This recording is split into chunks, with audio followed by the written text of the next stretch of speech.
The second time in 2 days, Biden refused to take questions from the media, but MSNBC's Chuck Todd just laughed it off. Listen, watch.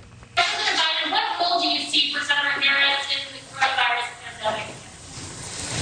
Well, we thought we'd give a couple of the shouted questions. It's a fascinating little back and forth that we in the press try to do. You throw the shouted questions, see if they turn. There you just saw Joe Biden showing a little discipline and avoiding it.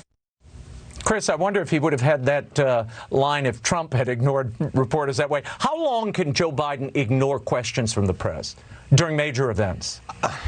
Hey, look, I got no excuse for that. People who are seeking public office should appear in public, and they should take questions from the press all the time. The press is an important part of our society. It's enshrined in the United States Constitution for a reason. It matters. All people seeking public office should answer questions from the press. I don't think they got to do it all the time. And traditionally, when you're doing a vice presidential launch event, you don't take questions. There's crowds, etc. But we're not living in a conventional time right now. And I think Joe Biden and Kamala Harris should take a lot of questions from the press, as should Donald Trump and Mike Pence and anybody else seeking public office across this country. Yeah.